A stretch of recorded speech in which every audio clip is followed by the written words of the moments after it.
Throughout the years, the state of transportation in different cultures have continued to evolve, ranging from taxis, rail systems, and airplanes. Decades pass and people constantly find ways.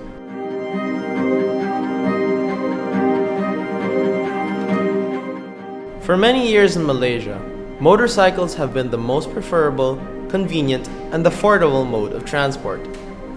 However, an archipelago located between the South China Sea and east coast of peninsular Malaysia, known as the Perhentian Islands, depend on local boatmen for daily transport across the island. Until today, these boatmen continue to mark a sign of their cultural heritage.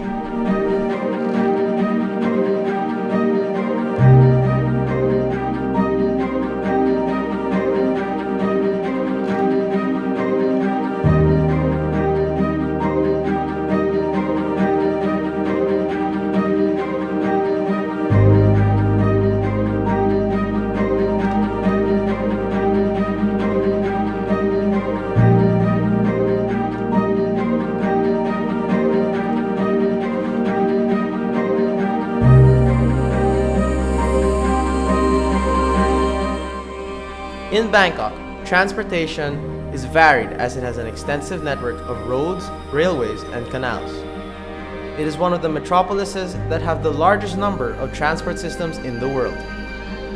There are trains that fly above the city and go underground, as well as vehicles that run on the road and boats that move through the river. The iconic tuk-tuk is one of the most common ways of moving from one place to another, but before that, people heavily relied on boats.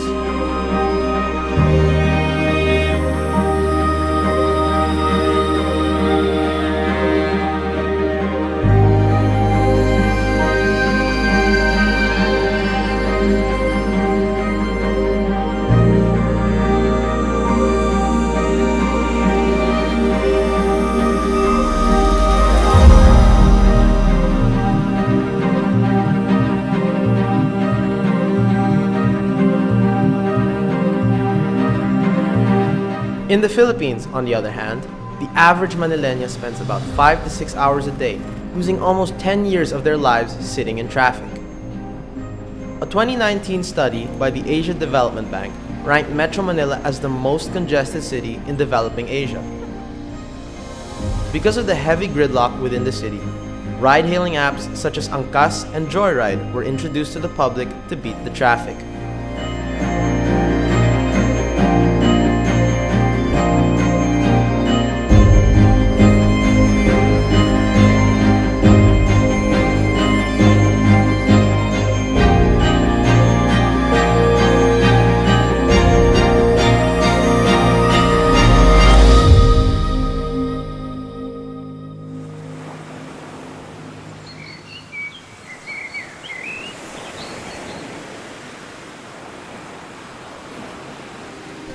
In Malaysia, boatmen play a major role in generating income for the country. If the boatmen are efficient in doing their job, it will help to attract more customers, and it simultaneously helps improve the country's economic state. At the same time, these boatmen rely and depend on the tourism income to sustain their livelihood. If there are no tourists, there will be less income for the boatmen, especially when the island is closed during the monsoon season. Salah satu keistimewaannya dekat Pulau Perhentian ni, kebanyakannya boatman yang yang bekerja sebagai boatman ni adalah penduduk tempatan. Kita tak ada orang luar lah, maknanya foreigners yang bekerja sebagai boatman. Dulu bot kayu, kita perjalanan dari Kuala Besar ke Pulau Perhentian ni makan masa sejam setengah. Sekarang ni 30 minit je. Jadi maju tu kata kalau ikut kemajuan tu sekarang ni banyaklah. Selain gunakan feri dan kapal, boatman juga adalah satu medium untuk kami bergerak daripada satu tempat ke satu tempat yang lain. Jadi pentinglah, in short, kepentingannya adalah untuk mencari rezeki dan juga sebagai. Kalau pelancong tak ramai, so pendapatan dia orang memang kurang. Especially bila tutup je pulau, tutup je musim, datang je musim terpujuh, pendapatan dia kosong. Tak ada. Daripada bulan 11, 12, 1, 2 memang tak ada. tu kena cari pendapatan lain dekat lain. Kalau kerajaan bagi minimum gaji 1,200 bulan sekarang, dia orang tak sampai.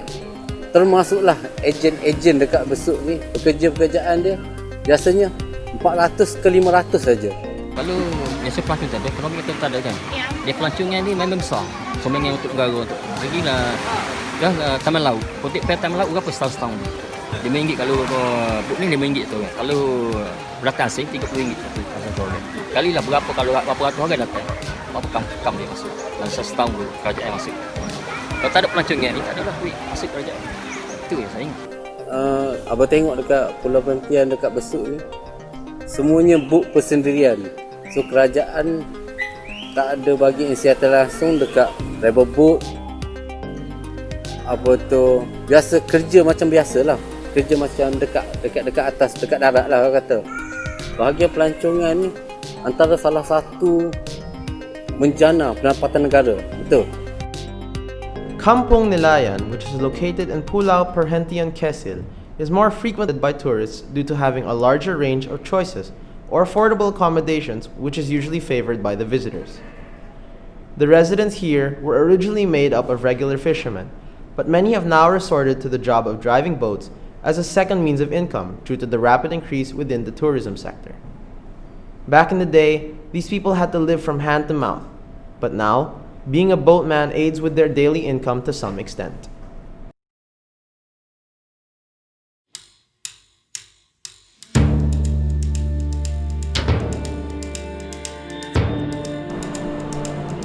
As for Thailand, water transportation has been a crucial part of the city's life for centuries.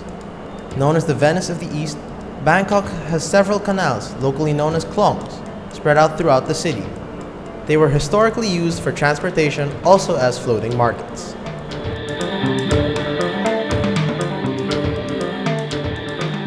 Nowadays, the canals are still used as an essential route for public transportation to escape Bangkok's traffic congestion. One of the most frequently used canal routes is Kolong Sin Sap boat service, also known as canal taxi.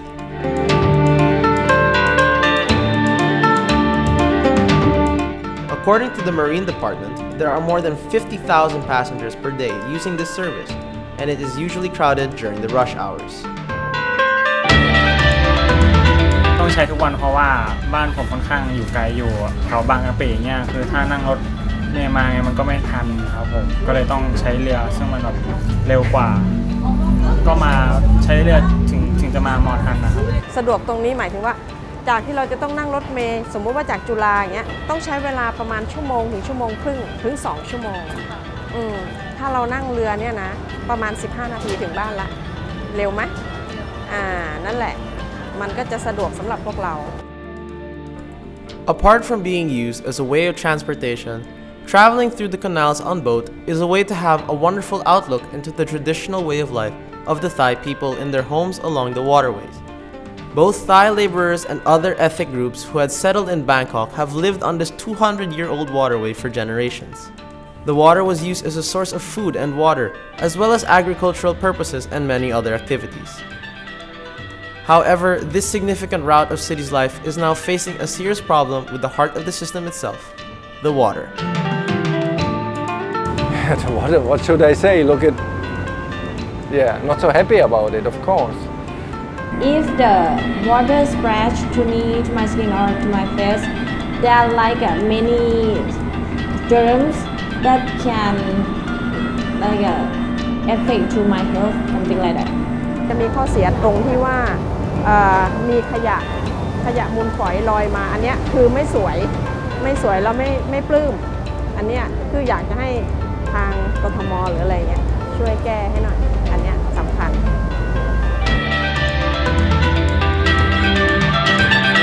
The dirtiness of the water affects the flow of the culture, as well as boat commuters and citizens living along the canal, who will no longer need to live their lives inconveniently.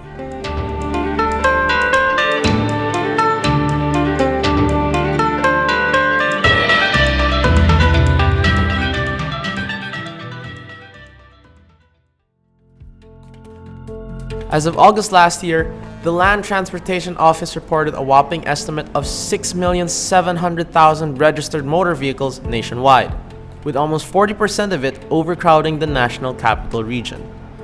This resulted in a number of lost hours stuck in between bumper to bumper. Hence, in order to escape the heavy traffic, new motorcycle services such as Angkas and Joyride were launched. These services rampantly gained popularity amongst commuters as a cheaper and faster alternative to public transport systems, public utility vehicles, and jeepneys.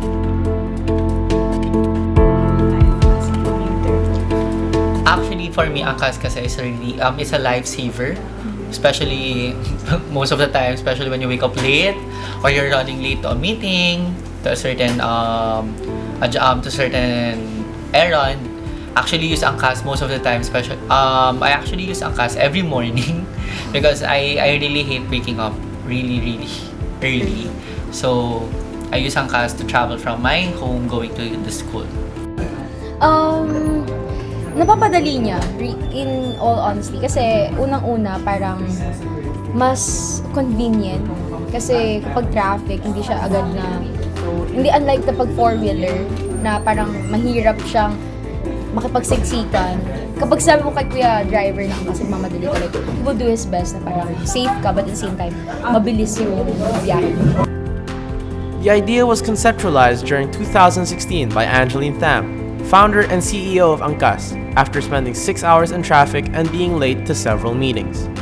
The motorcycle service was devised as a means to efficiently move through the activities and chores of one's day, to maintain the flow from one point to another without wasting time.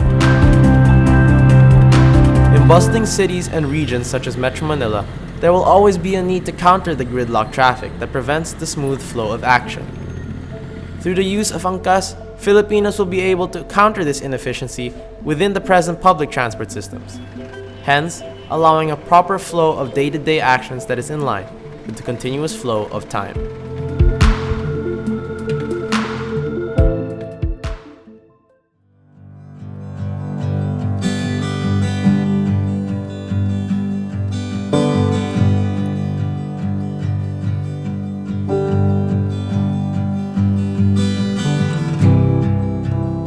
The commonality between the transport systems of these three countries is the fact that all of these are privately owned and operated, despite it being a source of income, a vital part of the country's rich culture, and a convenient means of getting around.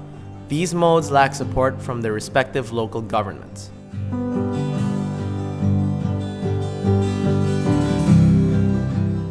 For Malaysia, Thailand, and the Philippines, transportation is more than just the mere act of going from one place to another. It is the flow by which dictates the food they put on the table. It is the tradition that has been passed on for hundreds of years, and it is the hours we spend getting to where we need to go.